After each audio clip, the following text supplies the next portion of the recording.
A very good morning, everyone. Welcome to StudyIQ English, your favorite UPSC platform.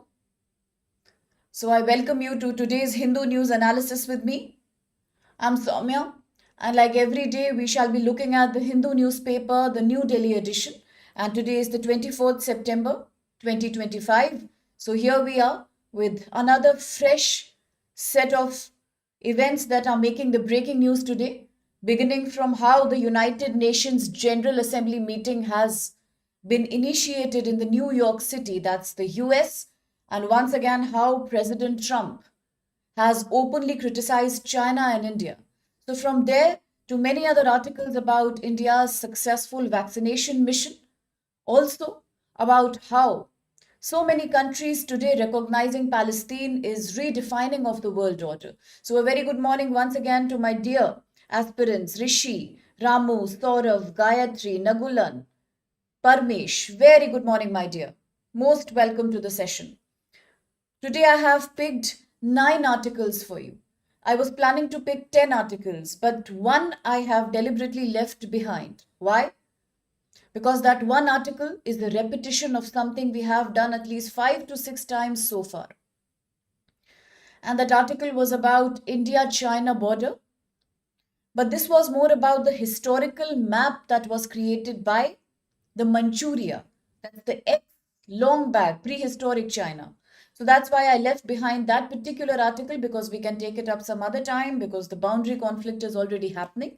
And then there is another one that is about how the Supreme Court has given a few guidelines to the state of Telangana. That is also something that's news in the making, so I will take it up in the days to come. Yes, but apart from that, I have picked up every single article for the news with the agenda that none of my aspirants will have to go back and look at the Hindu again, because all the news articles are right here for you. Absolutely, Ram. A very good morning. Some dear aspirant with a hidden name, a code name of Agyat. Okay, so now let's keep looking at the first few articles for the day. And the first article I have taken from the front page article. Now, usually I always start with editorial articles, that's page number 6. But today I have chosen to start with this article because we all know a very important global event is in making. In the New York, America, the United Nations General Assembly meeting is going on right now. And this time it is a very heated debate because the Israel-Palestine issue is dominating here. Second, and the most important issue is US imposed tariffs on so many countries and the Russia-Ukraine war. So this time the Assembly Summit is a very important one.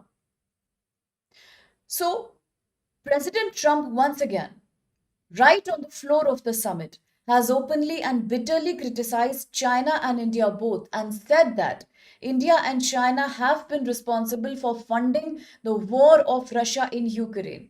The bloodshed and the genocide that is going on in Ukraine is only because countries like India and China have chosen to buy and continue to buy oil and gas from Russia. Besides, he has also blamed India, that India deserved a 50% tariff. And the reason why America chose to punish India with additional 20% tariff on exports was only because India is also a key defense ally of Russia.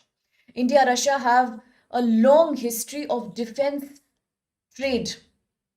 And once again today India might be looking at purchasing the Su fighter jet planes from Russia. So these are certain things that US is angry about, and US has once again said, I don't regret any punishment, any sanctions that I have imposed on Russia. Now clearly the global community is seeing the double standards and the hypocrisy, the diplomatic hypocrisy of America here. Why are we calling it hypocrisy? One, we all know that many countries of the European Union, including NATO, have tried and continuously they have been importing oil and gas from Russia themselves. And these are many who are NATO members. Despite that, America never punished them, but he chose to punish India and Brazil exclusively. Now, that is something that's a hypocrisy. Second hypocrisy is about recognition of Palestine. Long back when Israel had said that I am an independent country created within the larger territory of Palestine, America took 11 minutes. I repeat, America took 11 minutes to recognize Israel's sovereignty. But today, since 1960s, Palestine has been fighting a liberation movement. They have been asking for a separate coexistence as an independent country alongside Israel. They really want to pursue the two-state solution, but today America fails to recognize that. These are certain hypocrisies of America that are coming out very clearly, and President Trump has also threatened once again that if Russia doesn't stop the war on Ukraine with immediate effect, then it would mean further and more strong sanctions upon Russia. Already, the Russian economy has been impacted by the sanctions. Remember how Russia was ready to give massive discounts on the Ural oil, the Ural mountain oil that Russia exports. The oil that sometimes we call as the bitter oil. Why? Because it has a very high sulfur content. Initially, India would also prefer importing oil from countries like Iran, Venezuela, Saudi Arabia, and the Texas oil from America. These are slightly less bitter, having a lower sulfur content, but the oil that comes from Russia is the high sulfurized oil. That means it needs additional money to use it into our machines. But today, after American sanctions, the amount of discounts that Russia is giving India, naturally it's a beneficial deal. So India, in its own economic interest, continued to import this oil. There was nothing wrong with that. Remember, right since 1971, a point of time when Pakistan, America, and China had betrayed India during the times of Indo-Pakistan war under Miss Indira Gandhi. It was USSR, former Soviet Union, that signed the Treaty of Friendship and Support with India, a 20 years long treaty that was only renewed later. So India could not have ignored Russia. India could not have stopped importing oil. But for that, today President Trump is saying that India and China are importing dirty oil, an oil that is tainted with the blood of Ukrainian civilians. So that's the clear cut blame that America has put on us. He's also saying that not only am I blaming Russia and India and China for importing Russian oil, but at the same time, if there are any more European countries, if there are more NATO countries who are continuing to purchase energy and gas from Russia, I will punish them too. I will impose penalty on them. And he also said that now, if Russia doesn't stop, EU is ready with its 19th round of sanctions on Russia. That only means further problems for the Russian economy. Heavy sanctions on exports, heavy sanctions on arms and ammunition. So this clearly is a threat that has come out in the UNGA summit, and at the same time, American president has not said anything about identifying the existence of Palestine. So here are the double standards in front of everyone, and this is what happened. This is what's going on in the UNGA, United Nations General Assembly Summit right now. Now, with that, also remember that yesterday there was one more controversy, as the American president had refused to give the visa to Palestinian leader Mr. Mahmoud Abbas. That was also a move criticized by many Gulf countries, including Saudi Arabia. So, therefore, he took the summit online through video conferencing. And yet, America has not made itself clear about whether it will really identify Palestine or will it force Israel to go for a two-state solution. So, these pending issues are still making a lot of heat and a lot of controversy in the summit. Okay, so we'll take that news tomorrow now, that how further developments happen. Very good morning, Dipesh Bulbul Pavan. Bulbul, I hope you could access the PDFs. Now the PDFs are all available till 19th. You have them. The remaining I will update today. Okay, very good morning. The next article is the editorial article, page number 6. This article says penalty in proportion. Now, once more, it is about GS Paper 2, Polity and Governance in India. Particularly, it is about the role of the Supreme Court and how the Supreme Court today has said that in India, defamation has become a very sensitive issue. Now, let's understand, what do you mean by defamation? Defamation is the injury to a person's reputation, a person's goodwill. When you make a false statement about somebody, that's not true. You blame people. You make a false statement about them. You accuse them. But that's a lie. It is not a true claim. It is just a fake accusation. What happens? It leads to the loss of respect, image, and the goodwill of that person. So it could be against an organization, it could be against the government department, it could be against an individual. In India, traditionally, as per Indian laws, under Indian Penal Code, we understand that defamation is both a civil crime and a criminal offense. So, both. It is a civil offense as well as a criminal offense. Any act of defaming an individual with making a fake accusation is akin to a civil and a criminal wrong. Penal Code. Now, do not get confused. Many aspirants keep asking me, ma'am, why do we say Indian Penal Code? Because today we have the Bharatiya Nyaya Sanhita. Yes, we do have the Bharatiya Nyaya Sanhita. From 2023, the Indian Penal Code has been replaced by a set of 3 laws under the broader Bharatiya Nyaya Sanhita rules. But still, we keep using IPC. And for your answers also, you can quote IPC. That's absolutely fine, not a problem. So under IPC, section 499 and section 500 in India, we consider it an absolute crime to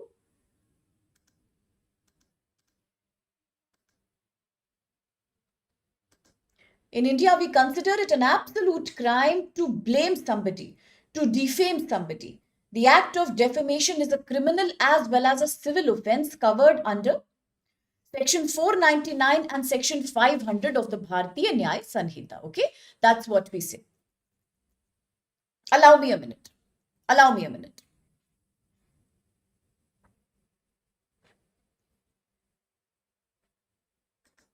I hope it's fine now.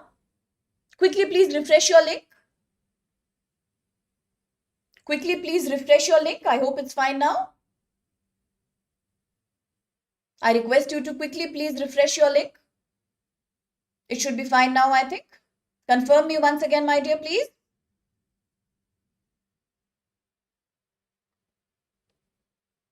Can you confirm me once?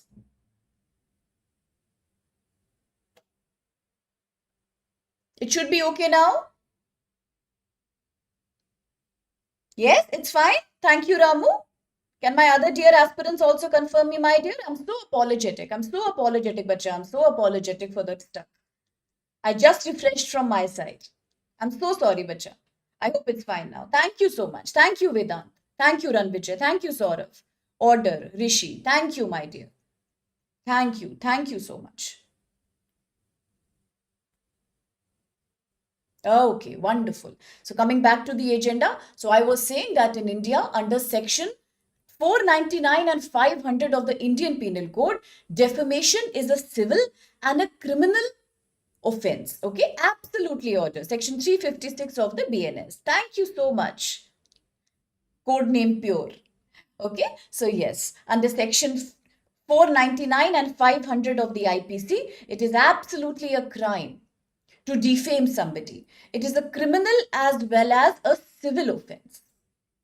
Now that we consider it as an offense, we understand that if any individual is found to falsely accuse or blame another individual, then it is a punishable thing. Yes, we do punish them under section IPC. Something similar Supreme Court had also confirmed long back in the 2016 Subramaniam Swamy versus the Union of India case. This is a very important court case, so please remember the name Subramaniam Swamy versus the Union of India case 2016. Under this case, the Supreme Court had said that any act of defaming an individual or an organization is a crime. Why? Because the right to reputation, the right to have a clean reputation is the right to life and liberty under Article 21. So today we are looking at a major constitutional controversy between two important articles from our constitution. I hope you understood what I'm talking about. One is Article 21, the right to life and liberty. Supreme Court under Subramaniam Swamy versus Union of India 2016 case said that the right to have a good reputation and a goodwill is the right to life. Article 21. Today it is coming in controversy with Article 19(1)(a), the right to free speech and expression. Which one should we give more importance to? If an individual says something, criticizes a person, blames a person, because you can say anything you feel like. You can express your thoughts in India. We are a democratic country.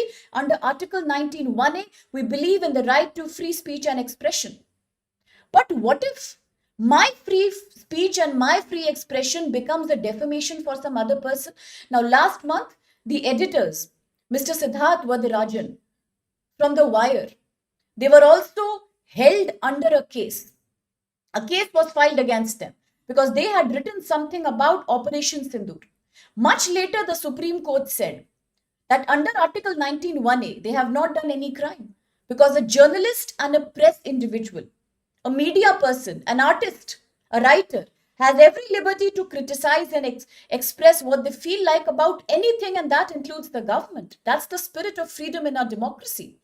That's what is promised under Article 19(1)(a) of the Constitution. But today, if people start feeling bad about it, if people complain that they have been humiliated and they consider it as defamation, then it becomes a crime under Article 21, the right to have a good reputation. So which is more important, Article 19(1)(a) or Article 21? Very, very important for UPSC Mains 2026. Polity and Governance, GS Paper 2. But the Supreme Court is also saying that although Article 19(1)(a) is the right to free speech and expression, there is another article in the Constitution called as Article 19(1)(2). That is Article 19, Part 2. Under Article 19, Part 2, you have reasonable restrictions to freedom of speech and expression. Yes, you can say what you want. Yes, you can criticize anybody you feel like. At the same time, you know that you have to follow some reasonable restrictions on that. And that is Article 19(2).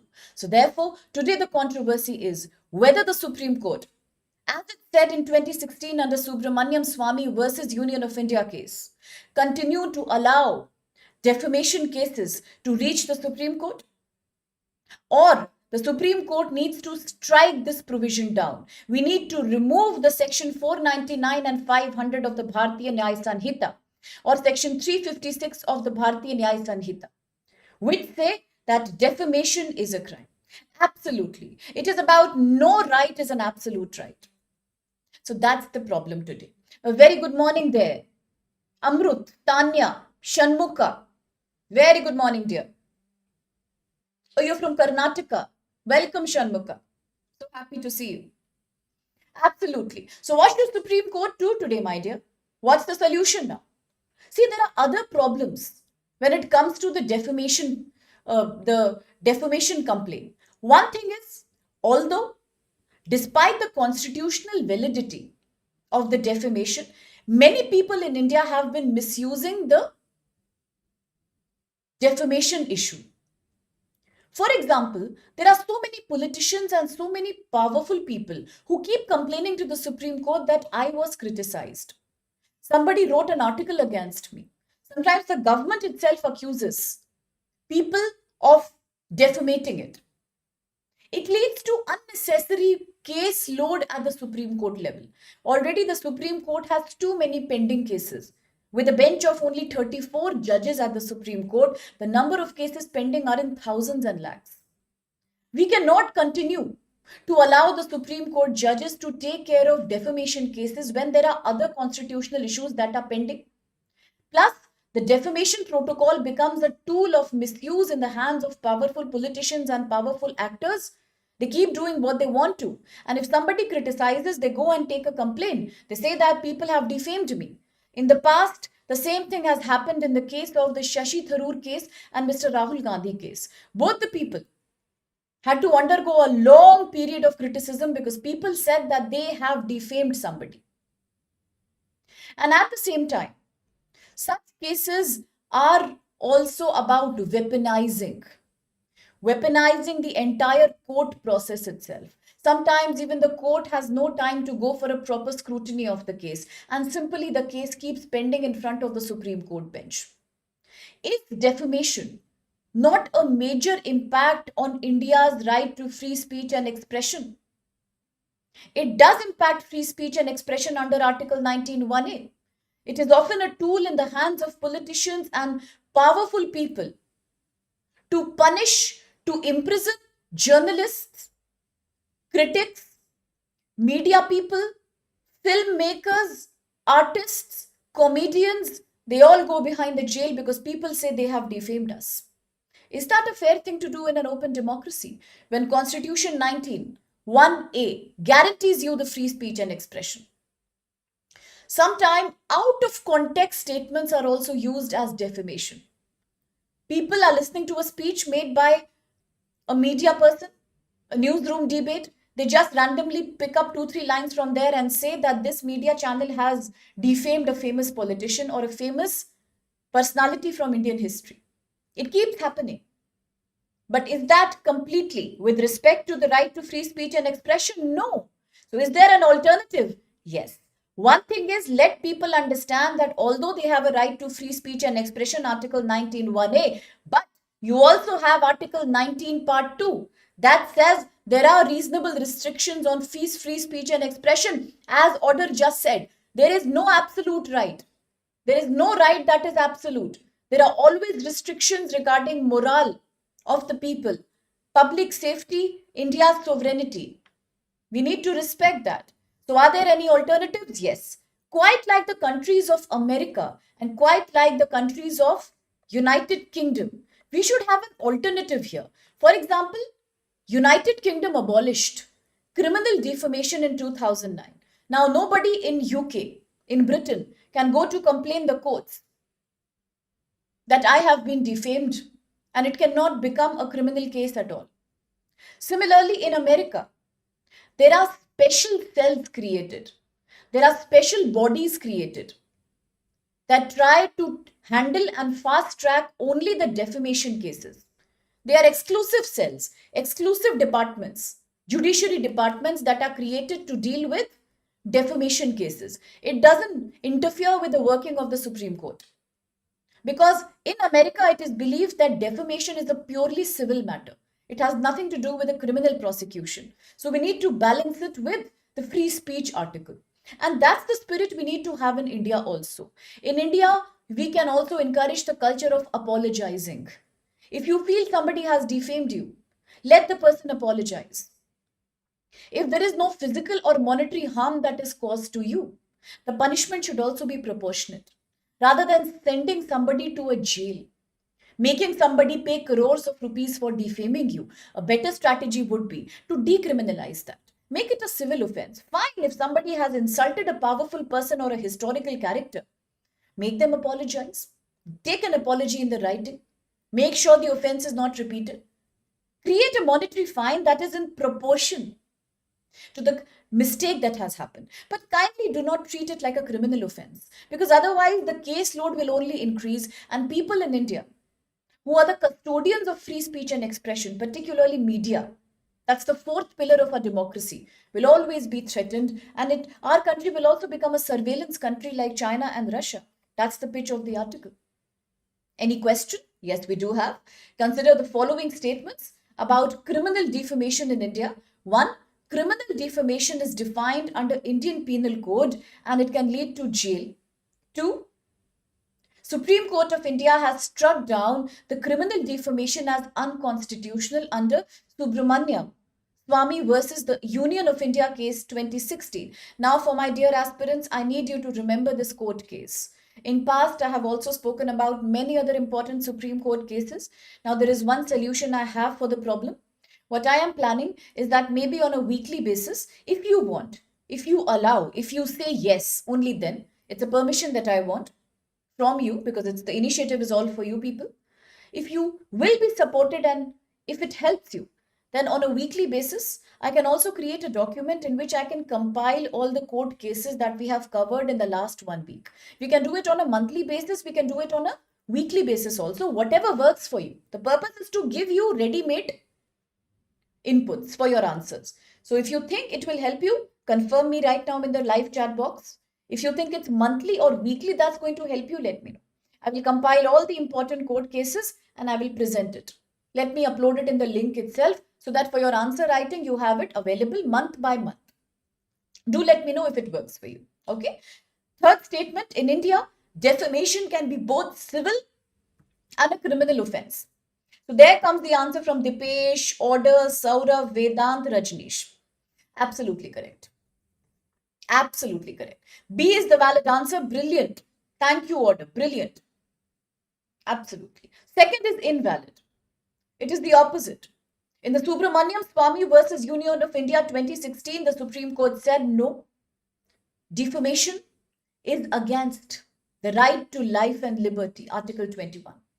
Right to have a good reputation is right to life, Article 21. So absolutely, 1 and 3 are valid. Great job, Shanmukta. Well done, Ramu. Well said. Think about it. You can have a discussion with each other also. Take your time. If you want it monthly basis, I will do that. Whatever the majority says. But I have to do it for you. Because otherwise you will forget about the important court cases. And the real problem is by next year, February, when you are too busy in prelims, nobody will remember which court cases we covered month by month or week by week. So let's have a timeline for the answer writing. Okay. Discuss among yourselves also. You can take your time and let me know. Let's do that. Next article also, page number 6, editorial article. Right to state. Right to state. Right to have a country of your own. Yes, we are talking about Palestine. GS paper 2, international issues, international relations, current affairs of global importance. Very good morning, Raj. Under this article, let's understand today a big controversy is going on at the United Nations General Assembly Summit. That's going on in New York right now. Hosted by none other than President Trump. And President Trump, we all know, there is nothing much to say about that. He is the root and the heart of so many controversies that we are dealing with right now. So yes, it is happening in America. And in this summit, UNGA, United Nations General Assembly Summit, there are many controversies that are happening. But the biggest controversy once again is about 1, Israel-Palestine conflict and whether America will recognize Palestine or not. 2, Russia-Ukraine war. America is absolutely angry. President Trump is fuming today. He's very angry. Once again, he's blaming India, China, and NATO countries for maintaining ties with Russia. So he wants the Russian war to end immediately. And third, yes, in the summit, we will also talk about tariffs and punishments. So these are the 3 dominating agendas at the UN summit that's going on in New York right now. But then the issue goes back to Israel-Palestine controversy. So long back in 1948, please remember the timeline. Long back in 1948, Israel declared its independence. Israel said, I am an independent sovereign country and I will create an independent nation state for myself out of the existing Palestine. Since then to now, Israel has constantly expanded its territory into the Gaza. Israel has constantly fought wars for maintaining its identity. Israel has been fighting wars against the Hamas, extremist group of Palestine, the Palestine Liberation Organization PLO, which Israel calls a terrorist, Houthi rebels of Yemen, Hezbollah. All these organizations have been the key enemies of Israel. The war has continued. In the past, Egypt also tried to interfere and stop the war because Israel wanted the Sinai Peninsula, a key area under Egypt. The war, the expansion was always causing a problem until recently in 2025, new developments started taking place. Israel attacked Iran openly for the first time, supported by America, completely tried to destroy and dismantle Iran's nuclear power and infrastructure. Second, in September, first week of this month, Israel attacked Qatar. Qatar is also a country that is hosting the largest military base of America in West Asia. America was shocked because America had promised Qatar, nobody will touch you, not even Israel, because you are hosting my military base. But Israel still attacked Qatar, the capital Doha, saying that Qatar is hiding Hamas terrorists. Today, fast forward to 2025, September 24, the United Nations Summit is going on. Today, many countries, including Australia, Canada, France, Germany, Portugal, have already recognized Palestine formally. What is most shocking is countries like United Kingdom, which was one of the first countries to recognize Israel long back in the 1940s under the Balfour Declaration, today in 2025 has recognized Palestine also. Three members out of the G7, the group of seven elite countries, have also acknowledged and recognized Palestine formally. Why? Because the world is fed up of Israeli expansion. The world is fed up of war in West Asia. And hence today, except America and Israel, the majority countries of the globe are ready to give some recognition to Palestine. That's the controversy. So long back, in 1948, when Israel had declared its independence, America had recognized Israel in 11 minutes. Look at that. 11 minutes by watch. Israel said, I am independent, I am a nation state. Within 10 minutes, America said, I agree, I recognize you. It was followed by many other United Nations members who also started recognizing Israel immediately, and Israel became a full fledged United Nations acknowledged member country in 1949. In 1988, after years of battle and fighting, Palestine government, led by Palestine Liberation Organization, declared itself to become an independent country of Palestine, the official state of Palestine. But although it was recognized by many countries of the global south, including Africa, Asia, even India, US did not recognize. Inspired by America, many other countries of Europe did not recognize. UK did not, France did not, US did not. It said, we will not recognize you because you are a terror group linked with Hamas attacks on Israel. We will not recognize you. And they also said that until Israel agrees to the two-state solution created in the 1960s, where both countries, Palestine and Israel, can stay side by side and have a peaceful coexistence, until both countries, Palestine and Israel, agree to that, no Western country will recognize Palestine. This conflict continued. War, devastation, genocide, attack. The West Asia has been burning since then. Burning since then. Millions of people have died. Immense destruction to infrastructure property. Repeated threats to the global supply chains of oil, gas, minerals that all pass from the Strait of Hormuz, the narrow choke point near Iran, and then come into East Asia. And therefore, all countries of the world have criticized the war.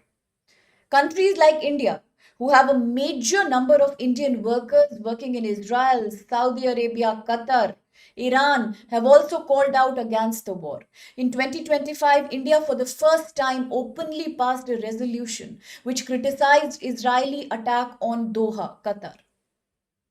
India was also criticizing genocide in Palestine, and today, at the UNGA summit in New York, many other countries are ready to recognize Palestine formally, and that includes G7 members, UK, France. It includes countries like Canada, Australia, Portugal. They say that now we are ready to make the historic shift. Historic shift that is outside the domination of America's hypocrisy.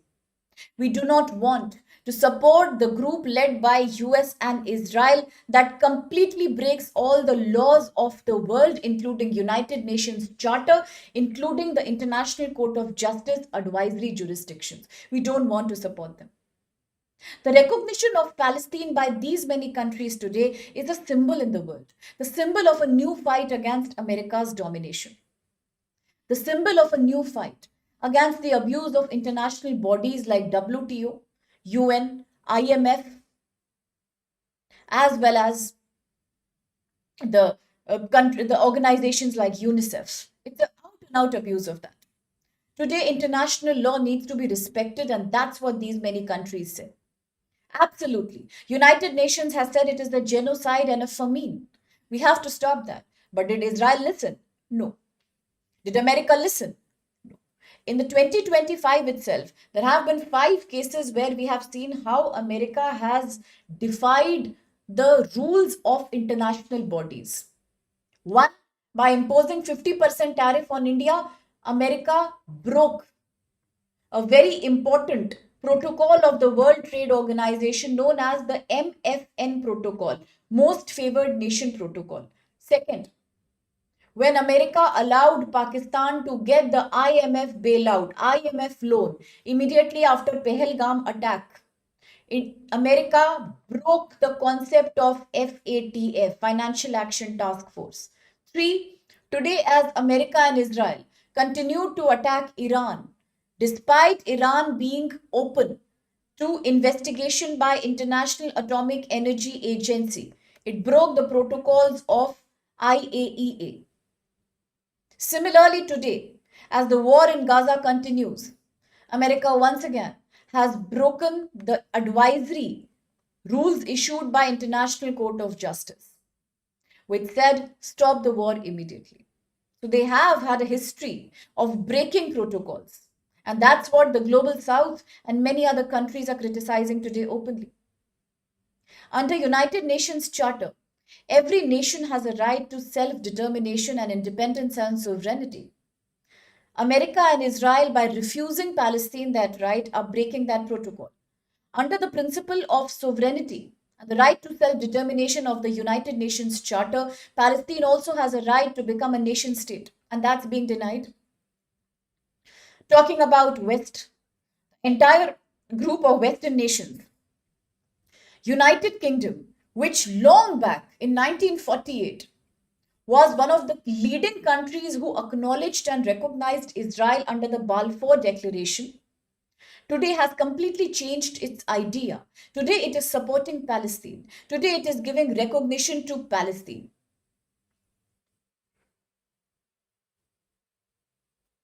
Thank you so much, dear. Absolutely. We need to today stop this hegemony from happening.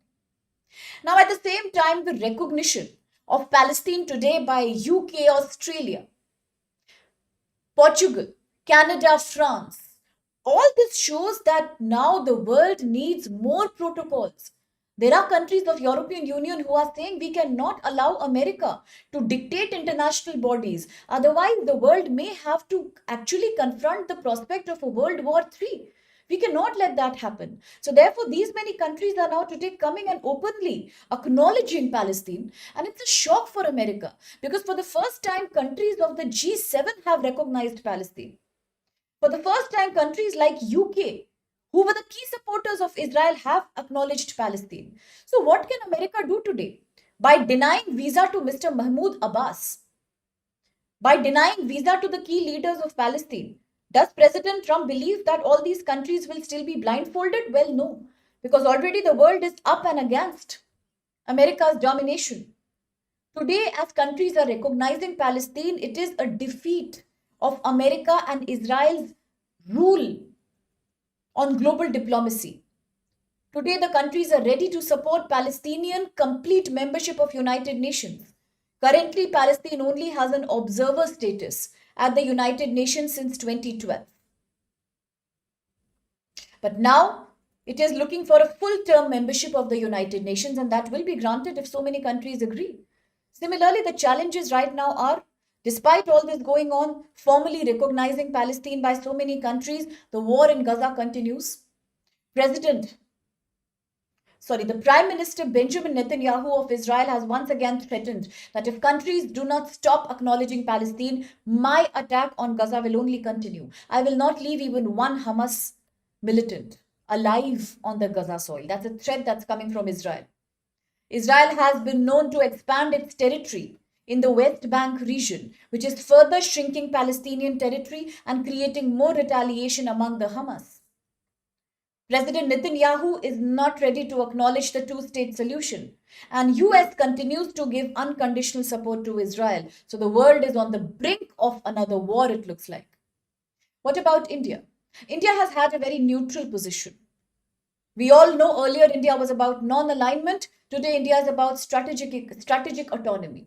India had already recognized Palestine in 1988 as a separate nation. India has always wanted both Israel and Palestine to respect and to abide by the two-state solution of 1967, where both countries, Palestine and Israel, can stay peacefully side by side, with the borders being on the East Jerusalem as the capital of Palestine. Recently, not only has India expanded its defense and technology relation with Israel, but India has continued to send humanitarian aid to Palestine. India has openly criticized Israeli attack on Doha, Qatar. At the same time, if you do a global comparison, which, as you are saying, Anurag, is a clear cut case of hypocrisy, yes, it is. Because, as I said, when in 1948 Israel said that I am an independent country, America recognized it in 11 minutes and United Nations recognized in 1 year and gave it membership. Palestine has been asking for independence since 1988. America has never recognized, and today at the United Nations, it is still an observer state. It doesn't have membership. So, yes, the world is quite hypocritical. Let's have a look at the question. Consider the following statements. One, India formally recognized the state of Palestine in 1988 after the Palestine Liberation Organization declared independence. Next, Palestine has been a full member of UN since 1988. And three, in 2025, countries like UK, France, Canada, and Australia have also recognized Palestine, making a dramatic shift, a big shift in the Western positions. Okay? Yes. Absolutely, Anurag. These are international relations based on personal benefits. That's the whole beauty of IR. IR is the most dynamic subject because every day the global realities change and all the countries act with their benefit. That's important. Very good morning, Akhand. Absolutely, order. We should focus on that. Yes, global consumption of America, media, music, food. My dear, this is called soft power. Today, as India is becoming Atmanirbhar, yes, we are trying to reject that soft power. Very good point. Okay, so Dipesh and Saurav are saying the answer is B. Absolutely, it's B. Well done. Well done. 1 and 3 are valid, while second is wrong because Palestine is an observer country. It still doesn't have the membership. Very good, Shanmukta.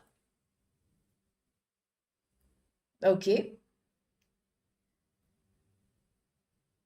Absolutely. That's a very valid point, Saurav. That's what India is trying to do, in fact. India today, from 2023, ever since we hosted the G20 summit, has been the voice of the global power. Today, India is negotiating a lot with countries like Philippines, countries like the countries of South America, including Brazil, Mexico, many new country and partnerships India is exploring. Once again, India is focusing on ASEAN also. Earlier, India had rejected, saying that it's dominated by China. But today, India is focusing upon the renewed negotiation with ASEAN, the countries of South Asia, RCEP, Regional Comprehensive Economic Partnership. Yes, India is focusing so much on the north south transshipment corridor. We are doing that already. But the problem is we cannot completely ignore America also. You see, I have told you earlier also, despite the sanctions, despite the tariff of 50%, America still is about $48 billion worth export market for us. Majority of Indian diaspora is in America, followed by UAE and Saudi. Let's understand that also America and India in past have also done many cooperation deals across defense and science. America is a key provider of AI chip fabrication. So completely we cannot ignore also. And that's why we are doing this very delicate balancing. That Russia is a friend, America is a friend turned enemy. So, you have to have a very dynamic hand at global politics. And I think it's a very enjoyable subject. Initially, when I had started my Hindu journey, on a very personal note, I'm sharing with you. That was long back with when I used to work for Byju's. I think many of you might have seen that. And at that point of time, a lot of students would say that, ma'am, IR is actually a very difficult domain because IR is very dynamic. So a lot of people also who choose PSIR feel the same thing about IR, that IR changes every day. It's a difficult subject. But today down the lane, I think after mentoring and talking to so many aspirants, what I feel is that people who are continuously following the news analysis and people who enjoy these discussions, when they start having interaction on IR topics, we use the world map also, we talk about places in the news. I think IR is one of the most interesting topics also. Don't you think so? Because if you just discuss India's own national politics, then that becomes a little more conservative. And that's when you start becoming very political, right wing or left wing. But talking about international relations, it's very interesting. Every day there is a new development, but you also enjoy that. Slowly, slowly you start being on the same page, you catch up the pace with that, you start developing your own thinking. Like so many students are asking the question, Anurag asked very clearly, ma'am, is it not hypocrisy? Or order just said that, ma'am, it is about people do as per their own benefits. That is about IR. So, where are these ideas coming from in your mind? Because now you are learning how to interpret the IR, and that's the beauty of IR. And trust me, today's UPSC exam is also dynamic. If you analyze the whole paper of 2025, from prelims you start and you end with the last paper of the mains, you will see 65% of UPSC is rooted into IR. Everything, including GS and essays, also. In fact, in optionals like sociology, obviously PSIR, psychology, they are asking you questions that are dynamic in nature based on some of the other international development. So, if you learn how to enjoy IR, you will really catch the root of UPSC. And it is very interesting, by the way, that you will start enjoying once you follow that. Every day I start at 9:30, my dear. Yes, that's true, Dipesh. That's true, Dipesh. That's a very valid observation. Yes, yes, I agree. I so agree, dear. Okay, yes. India also denied the division of Palestine. I agree, Akhand. That's a valid statement. So now let's quickly proceed with the next article for the day. Now, this is page number 7, right after the editorial page, and it is appreciating. It is giving admiration to India about a very successful vaccination drive. Now, what is vaccination? Vaccination is immunization. And what is immunization? When you try to give somebody immunity. See, immunity can be both innate and acquired, right? Immunity is both innate and acquired. There is an immunity that's inbuilt in you. Then there is an immunity that you learn, that you acquire as you deal with so many organisms around you. So, vaccination aims at promoting your immunity by making your body very familiar with microorganisms, by injecting them in small doses to your body, so that next time your body finds the same virus or bacteria or fungal or anything, the body is able to create antibodies against that. And that's immunity, to make you strong, so that next time the same organism cannot harm you. You already recognize its genetic pattern, and then your body attacks that. That's the whole beauty of COVID-19 vaccine, and that's the whole beauty of creating the latest cancer vaccine by Russia. This article says that India today is one of the largest vaccine manufacturers of the world. And we can thank institutes like Serum Institute, Bharat Biotech. Today, these institutes have made India the largest vaccination capital in the world. Not only because we are the largest producer of vaccines against communicable and non-communicable diseases, but also we are ruling the vaccine supply chain. Imagine when America had imposed 50% tariff on India across so many sectors like textile, gems and jewelry, manufacturing electronic goods. Even America could not impose a high tariff on pharmaceuticals. That's because India dominates the global supply chain of vaccines.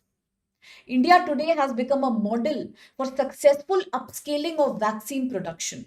All this is happening because within our own society, we have very successfully implemented vaccination initiatives like the Mission Indradhanush and the Universal Immunization Program, the UIP.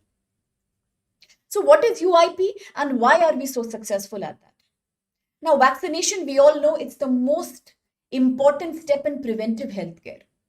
If you want to prevent a disease from happening, you take a vaccination. Today, newer vaccinations are coming. The modern day advanced vaccine, like the vaccine against rotavirus, to prevent diarrheal deaths among Indian children. You have vaccines like the pneumococcal vaccine, preventing lung disorders with rising pollution in India. You have vaccines such as vaccine against Japanese encephalitis, many diseases like measles, cervical cancer, All these vaccines are aiming at one thing, to protect an individual from disease so that later the healthcare burden on the country is not so high. As of now, even today, we have not been able to allocate total 2% of GDP into healthcare. We are still lower than that. It's very poor actually. The global average is 5%. So by investing more in preventive healthcare like vaccination, we can ensure that people fall less sick, and mortality among children and pregnant women, it improves the lifespan of Indians. With that, in 1985, we created, exactly 40 years before 1985, we created Universal Immunization Program. The purpose was to protect 2.6 crores of children, infants. Infant is under 1 year, and 2.9 crore pregnant women. Every year, we need to protect these many people. And that also was successful because we were able to reduce our child mortality rate. We were able to reduce the number of children who were dying under the age of 5 dramatically.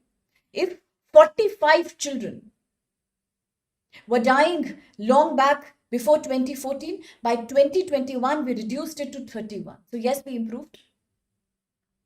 Now, under the Universal Immunization Program, currently India is providing injections, vaccines against 12 diseases. 11 across India, one in areas where some diseases are endemic. They happen too much. For example, we have injections against tetanus, diphtheria, measles, rubella, rotavirus, as I said, but especially in certain states where Japanese encephalitis is very common. Endemic means locally. If a disease spreads too much, we have initiatives like the JE vaccine, Japanese encephalitis vaccine. Then we also created in 2014 one of the largest vaccine missions called Mission Indradhanush. Mission Indradhanush. The purpose was to complete 90% immunization. So 90% of Indian population had to be vaccinated under Indradhanush. 2017 onwards, we are working on areas that still have a high outbreak of polio, rotavirus infections, high outbreak of tetanus diseases. Similarly, we are also focusing upon children whose birth certificates are not prepared, so we cannot identify them. We are focusing on priority areas. Like, for example, in 2015, Poshan Abhiyan in India started from a place called Jhunjhunu district in Rajasthan, near Pilani. The reason why we started Poshan Abhiyan, Eat Right mission from there, is because their malnutrition was the highest in India. Similarly, under Mission Indradhanush, today we are trying to recognize problem areas where many people are victims of polio. And as you're saying, Anurag, Japanese encephalitis is very common in Uttar Pradesh. Very good morning, Rakesh. You see, these are certain priority areas now. By 2023, India was able to vaccinate 5.46 crore children and 1.32 crore pregnant ladies. Talking about disease elimination, India is already having a polio-free status from 2011. Although there are some certain slum areas, remote hilly areas where unfortunately many people still complain that they have polio. And they are all the young population who have taken birth after 1995. That's there. But still officially India is polio-free after 2011. Similarly, neonatal tetanus among newborn children and women while they deliver babies has been eliminated from 2015, because during pregnancy it is mandatory to give 2 doses of tetanus injection, tetanus vaccine. Similarly, we have measles campaign to eliminate measles, and India has vaccinated 34.8 crore children already. Talking about COVID-19, we launched COVID vaccination in 2021.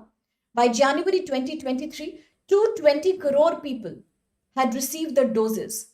97% people had taken first dose, 90% had taken both the doses. Not only did India have tremendous manufacturing capacity of Covaxin, India also was exporting vaccines to other countries, including America. Then we talk about an initiative called Vaccine Maitri. Maitri means a friend. It is Vaccine Maitri. a symbol of the fact that India will provide vaccination at a discounted rate to all friendly countries across the world as a goodwill gesture. In 2024, India received the certificate for becoming measles and rubella free, a champion in eliminating measles and rubella in the Southeast Asia initiative. That was an award that India received. And now, if we are so successful, are there any gaps? Yes, very important. GS paper 1, social issues. GS paper 2, vulnerable communities. There are certain slum dwelling populations in cities, rural poor, who still have lack of information about vaccines. For example, when COVID-19 vaccine was being given, I will not name any tribe particularly because I do not want to hurt anybody's sentiments, but it is a fact that when COVID-19 vaccine was being given in 2021, there were many tribals in certain states from India who said that we will not take the vaccine because it leads to infertility. It leads to premature death. While these blames were unscientific and unfounded, but still, that's the belief that they had. So we need to provide more vaccine literacy among people. At the same time, we need to make sure that areas which are remote and among people who are the migrant workers, regular circular migrants in India, agriculture workers, they have also to be covered under the vaccine mission. Now, another good step could be ASHA workers could be allowed to administer important vaccines across various rural areas. Now, COVID 19 had created one very bad side effect, that measles vaccine became disrupted. So many children started contacting measles a lot. So that is something we have to work on again. Now, India has AI based platforms like UWin platform and CoWIN platform, where we keep a complete record of vaccine received by every child from 0 to 16 years, as well as pregnant women. We have the eWin initiative, where we are providing intelligence network. The government and the health departments can have real-time data about which communities the vaccine has been administered and how many stocks of vaccines India has. Are we lagging somewhere? Do we need to step up our production? Plus, India is investing in cold chain management. Cold chain, we need better frozen facilities, better refrigeration facilities so that vaccines do not get expired. They have a longer shelf life. We also have zero dose strategy to cover the children who've never received any vaccine. In future, India is pushing for eliminating measles by covering 95% children. We need to stop fake propaganda on social media that spreads misinformation about vaccinations. Plus, we also need to continue to use the help of private companies, not only in vaccinating their employees and the families, in creating better awareness, in stepping up the production by the PPP, public private partnership model. And ultimately, we need to respect the One Health approach.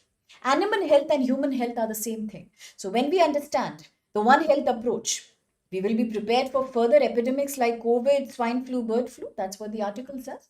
Now, quickly, the question. We consider the following statements regarding India's immunization. One, the Universal Immunization Program offers free vaccinations against 12 preventable diseases.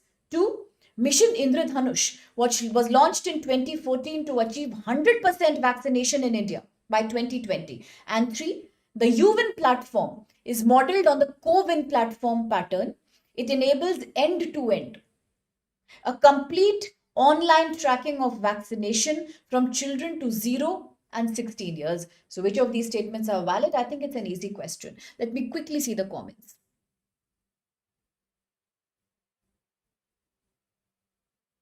Absolutely, Saurav. I agree. America will also be a major loser here. If the World War III happens, America will benefit because America is a key arms supplier in the world, a key manufacturer of weapons. And that's why America wants the war. I mean, come on. Why does America keep instigating Ukraine by providing latest arms and missiles, the drones? Why? Why do you think that's happening? If America wants to stop the war, why can't it stop supplying weapons to Ukraine? Because it's a business for America, let's understand. It's once again an aim to become the top power in the world. So everything is rooted in vested interests, Saurav. That's a very interesting question. Yes, absolutely. We need to create a delicate balance. Why we cannot be so hurried about it. No problem, Anurag. You can stay tuned to these sessions and they will really help you with current affairs, my dear. Okay, so Dipesh and Ramu are saying D is the valid answer. Is D the valid answer really? First statement is valid. Third statement is valid. What about the second one? Mission Indradhanush was launched to cover 100% immunization. Is that the case? Was Mission Indradhanush launched to cover 100% vaccination? Mission Indradhanush to target 90% immunization coverage. So very well answered. Little glitch here. Yeah, absolutely, absolutely. 1 and 3 are correct. So C will be the valid answer, isn't it? But very well answered. Yes, yes, I understand. In a hurry, yes. Yeah. So Dipesh, Ramu, Anurag, Saurav, thank you so much for answering. Absolutely. Yes. Valid answer there. It's C. Absolutely. So now the next article is a very easy one. Recently, America has decided to impose a very high fee of about $1 lakh on H-1B visa application as a one-time fee for all the Indians who want to obtain America's visa. Generally, these are the IT professionals and students who travel to America from India. So this huge fee, will it mean less people will go to America? Will it mean America's own talent pool will reduce because Indians contribute to most of the IT work in America? Or will it mean for India it is a loss because Indian youth will not be able to study and work in the US? Today at the United Nations General Assembly meeting, this is also one agenda that India plans to discuss with America. That as you are discussing the 50% tariff issue, as you are discussing the Russia-Ukraine issue, please also try to explain us why did you increase the fee to $1 lakh as a one-time fee? It is very expensive. And America has the largest Indian diaspora. So why are you doing it? That's a key agenda we have to talk about. Yes, absolutely, Saurav. I so agree. I agree. It's about de-dollarization. I so agree, my dear. So now what does the article say? Let's talk about the H-1B visa. Now H-1B visa is a visa in America that's issued to the outsiders who are non-immigrants. So it's a non-immigrant visa. It allows various companies of America, multinational companies like Amazon, Microsoft, Google, to employ foreign workers like Indian workers, especially in IT sector, AI sector, science, technology, engineering, math sector, research and laboratory, bioscientific, biotechnology sector. That's the H-1B visa. Now let's understand India is the largest beneficiary of the H-1B visa. America's H-1B visa is taken by 70% of this visa is used by Indians. India is the largest user of the H-1B non-immigrant US visa. 70% of this visa is used by Indians annually. Major IT companies, including Infosys, Wipro, Tech Mahindra, other companies I spoke about, multinationals, they are heavily using this visa for allowing Indian workers to work for them. It's a win-win situation. For these companies, Indian labor is cheap. An American engineer will cost 5 times more. He will demand 5 times more salary. He will also want proper weekends. He will not work extra time. Labor laws are very strict in America. If you give the same work to an Indian worker, if you offshore that work, your life becomes easy as a company because the Indian worker will demand less money and they will also be ready to work overtime because labor laws are not so strict in India.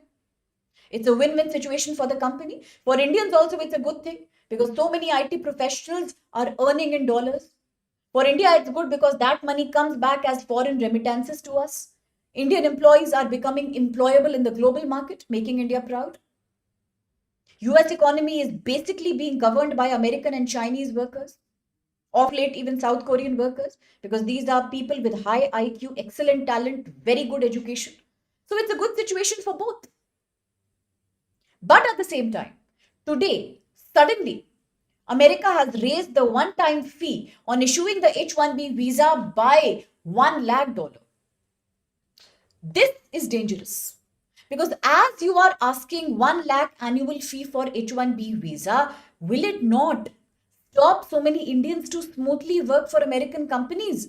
Why has America done that? According to President Trump, the reason is that H-1B visa is being misused by American companies to abuse and exploit foreign laborers. They give them less wage and they also fire them because they have an option to hire another set of workers. So, therefore, they are misusing foreign workers as well as American workers. They do not give enough salary to American employees. If American employees retaliate, they remove them and hire Indian workers. So it is almost like Americans are losing job to India and China because of H-1B visa. Second thing, he says that in America, computer science unemployment is 6.1%. And people who have finished computer engineering, among them 7.5% are unemployed, all because of H-1B. That's what American president is saying. Because of this visa, American companies are giving jobs to outsiders. Our country's people are unemployed. Such high level of unemployment. Now, according to American president, because Indians ask for less salary, American companies easily hire Indian engineers, Indian researchers. The companies are saving cost. But what about the rising unemployment in America? What about the breaking of labor laws? We can't allow that. That's the claim made by American president. Now, the whole purpose behind H-1B visa, as you're saying, Anurag, was to provide an opportunity of employment to the highly skilled workers from India. These people are today becoming the global tele-migrants. Who are these global tele-migrants? Highly skilled IT professionals in India who have completed higher education in science, engineering, mathematics, and technology. They are the ones who can get job in any software company, in any multinational company. And these people usually use this visa to go to the US. Okay. Now, today, as America is imposing such a high level of fees, naturally, it means that so many people will not be able to work for American companies. America says this visa should only be given to exceptional people, very few people whom the companies really want. It should not become a norm that every second Indian is using the visa and coming to America. That's American argument. But for India, it will lead to a problem because it will make Indian workforce less employable. How many companies and how many people will give 1 lakh rupee fees for getting a visa? Not everybody can afford that, which means lesser Indian workforce will find employment in America. They will not get any benefit out of that. Similarly, if that happens, American companies will not hire Indians, and Indian companies will also therefore lose their competitiveness. At the same time, US jobs, that the jobs that Indians are today trying to fight and find in America, Indians will start finding them outside America, in Europe, in other countries like Japan, in South Asia. This is also an impact on US itself. US is also losing its talent, and for US also it's a concept of brain drain. If people will not go to America, then naturally they will move out to other countries and diversify the job market. Indians are talented, they will still find job. What about America's economy that's run by Indian talent? That's going to take a hit. In the short term, many Indians might lose jobs. Many foreign companies will not hire Indians, but in the longer term, these people will only find other job markets across the world. It is America who will face a drain of talent. Today, 50% students in STEM in America are Indians. But with this high fee, Indian students and Indian professionals will start going to Canada, Australia, and UK, who have better visa norms. Big tech companies like Google, Microsoft, Amazon, they can perhaps afford this amount of $1 lakh fees of visa, but other small startups cannot. So therefore, startup sector will tremendously suffer. After the Second World War, America is a monopoly because America dominates on the basis of AI, science, and technology. Today, if the talent moves out of America, America's soft power will also come under threat. At the same time, as China is expanding AI chip fabrication, quantum technology, semiconductors, it might be true that tomorrow Indians start finding better jobs in Shanghai, in China, in Hong Kong. So that completely means a loss to America itself. So that's the thing. It's a ripple effect. If it is impacting Indians, it is also impacting Americans in a big way. In the short term, yes, Indian IT companies and Indian professionals may lose. But in the longer term, if India is ready to invest more in upskilling our own engineers, plus India is moving towards Atmanirbharta, self-sufficiency, not only in defense but in AI fabrication and semiconductor and manufacturing. If that happens, India will also be a great market for employing and retaining talent. So we can have a brain gain concept rather than a brain drain concept. So America is not the only market. Not only will India choose other countries, but India will choose India's own job market also. And perhaps many will take to entrepreneurship because startup culture is expanding in India. So for America also, it's a loss. It's a loss. Okay. Yes, that is American point of view, Ramu. I agree. Absolutely. Absolutely. Not only will Indian employees suffer, for America also, IT services will also get impacted. And if you're not allowing, if you are refusing the entry of foreign companies and foreign talent, then how will you galvanize your own economy across fintech, across AI? Obviously, it will suffer in a major way. So that's what people say America is axing its own foot. Question: consider the following statements regarding H-1B visa. 1. H-1B is a non-immigrant visa that allows US employers to hire foreign workers in specialty occupations like technical and theoretical expert. 2. In 2025, American administration has imposed $1 lakh annual fee on new cycle of H-1B applications, which will impact Indian IT firms who rely on wage arbitrage models, who rely on negotiation of wage model. 3. International students in America are exempt from the impact of H-1B policy as their post-graduation employment opportunities are not linked to H-1B. That's an interesting question. First two options easy, third one slightly tricky. Let's see if you can answer that, but I need to move on to the next question because we have to, okay, D. That's what Dipesh says. Okay, let's wait and watch what's the right answer. And now, quick three articles before I take your leave.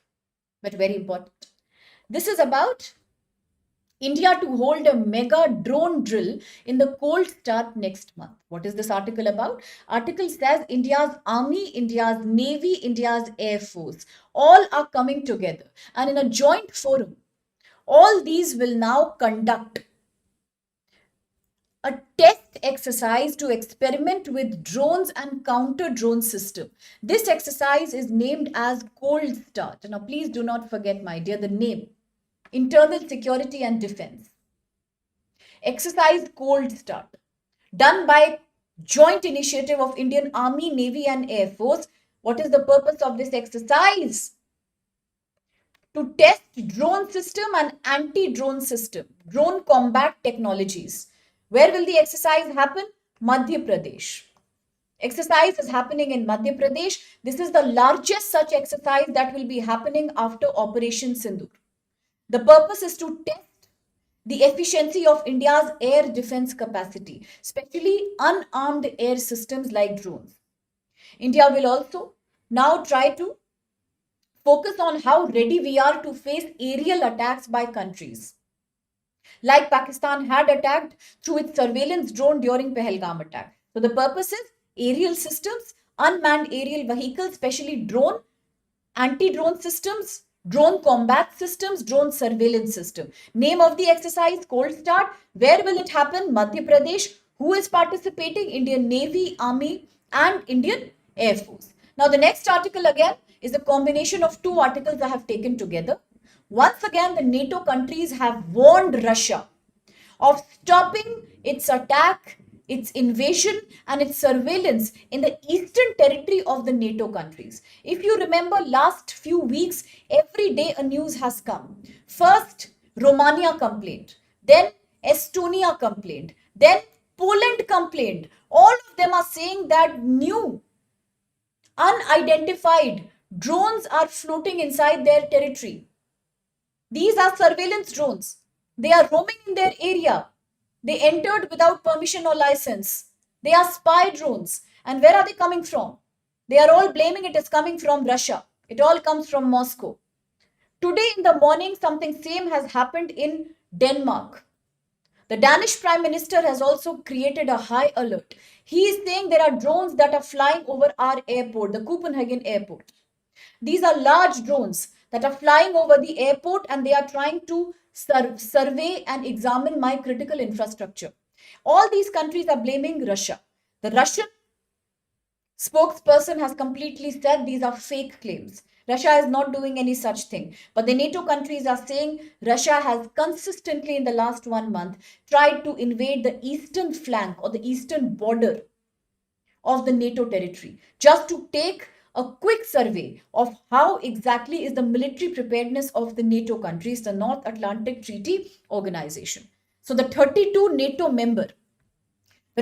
group of NATO members say that please don't forget we have a Charter 5 in our NATO document. If you attack one country, it means attack on all the countries. It's a collective defense protocol. So today these countries are saying right from April, Russia is busy sending drones on our territory and we are not going to tolerate that. Okay, so they are all on high alert. They have further improved their own monitoring and internal survey systems. Now, the next is about how India is now getting ready to attend the November 10th summit, COP summit, the Conference of Parties on Climate Change. Under the summit, India is ready to announce its new agenda, that how India is now ready to reduce its nationally determined contributions. Nationally determined contribution means carbon dioxide and greenhouse gas emissions. India is ready to reduce it to 45% of GDP by 2030, in line with India's Paris Agreement target of 2050. So, our total carbon footprint will be reduced by 45% as compared to 2005 level, and this is something India will officially communicate on November 10, 2025 in the Conference of Parties round 30. Okay. Similarly, the European Union has yet not clarified. It has not announced its 2035 target. By 2050, European Union has committed to become carbon zero. India has committed to become carbon zero by 2070. But India is ready to announce the target for 2030 while European Union has still not announced. Plus, India will also talk about how India is going to start its carbon market by 2026, in which there are most important 13 major sectors who will make an entry in the carbon market system that is created by India. It will be started from 2026. Okay. And now the last article for the day I have picked up from the science page. I thought I will not take it, but there are two things here that I want to talk about from the perspective of GS paper 3 science and technology. The article is referring to nuclear fusion. Now we might have heard about both the words nuclear fusion and nuclear fission. While the fission is about a breakdown, it's a chain reaction that's used across majority of our nuclear enrichment infrastructures that helps in creating nuclear energy. Fusion is the kind of reaction that takes place in the sun. Okay, that takes place in the sun. That's a fusion reaction. But in reality, fusion creates much more energy as compared to fission reaction.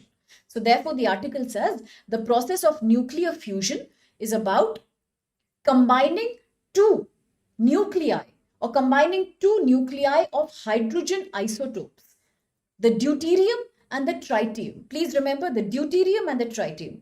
These two come together. They join. That's why it's called a fusion, a combination. And when they together make a more heavy nucleus, that leads to tremendous nuclear energy. This is the kind of energy we see in the sun. That's the largest star of the solar system. We also see the same energy as your stars keep twinkling. You know, we say twinkle, twinkle star. So that is about the fusion energy, the constant radiation of energy. Now, this nuclear fusion is much more potential than nuclear fission that we traditionally use in our nuclear reactors. Why? One, it creates more energy. Two, it creates less radioactive waste. It creates lesser radioactive wastage. Third, there is no risk of meltdown of the reactor. Usually when we do nuclear fission in a reactor, we also need a lot of coolant so that the temperature doesn't exceed a certain limit. Remember how in Russia the Chernobyl disaster had taken place. How in Japan, the Fukushima, how the disaster took place after tsunami. the reactors start melting down, overheating. In the fusion, there is no such risk of meltdown like in the fission reactors. But the only problem is to maintain a fusion reactor, we need extreme investment. Too much heat is required to enable that fusion of deuterium and tritium from taking place. For example, we need about 100 million Celsius of plasma in a small area to create that kind of heat. You need safety protocols, you need massive research and development plus investment. You need enough space also. India currently is using this at one location that is known as Institute for Plasma Research, IPR Gandhinagar. Very important.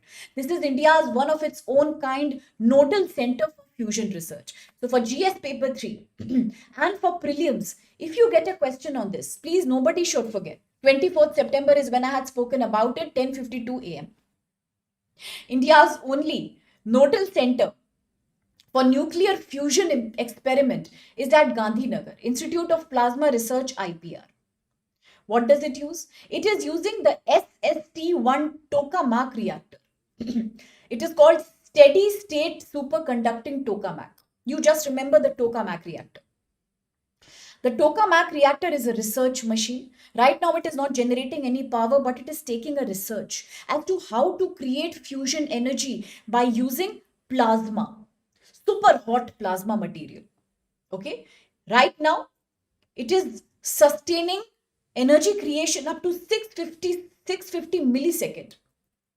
This has to increase up to 60 minutes. That's when we can claim successfully we have produced fusion energy. Now, at that point, I would also want to remind you that talking about the whole world, talking about the global scenario, there is an organization, an arrangement called ITER. You might have heard about this. ITER means a key experiment. International Thermonuclear Experimental Reactor. That is a reactor that is situated in France. As of now, there are many other countries who are a member of that, including India. India is also a key partner in the ITER of France. It is an experimental reactor based on nuclear fusion energy. It aims to create 10 times more energy than traditional reactors. Today, inspired by the initiative, India is trying to progress from using, in the previous slide I showed you, SST-1 reactor to now using something that is known as SST Bharat reactor. The new SST Bharat reactor will be using the tokamak Bharat reactor. It's an advanced version. It is India's next generation nuclear reactor that might create 130 megawatts of total power. Plus, it is also designed to have 5 times more energy as compared to future reactors that will even create 20 times more. Similarly, this will make India Atmanirbhar in fusion energy reactions, complete self-dependent. It will create clean energy with zero radioactive waste. So therefore, this is the agenda for India. As a part of the International Thermonuclear Experimental Reactor, India is a major partner. This is located in France. It is a fusion experiment to create more nuclear energy with less radioactive waste and much higher power, like in the sun and stars. India with EU, US, Russia and China, Japan, South Korea is also a member. India is taking inspiration from that and creating India's own tokamak Bharat reactor that will be much more productive in creating energy.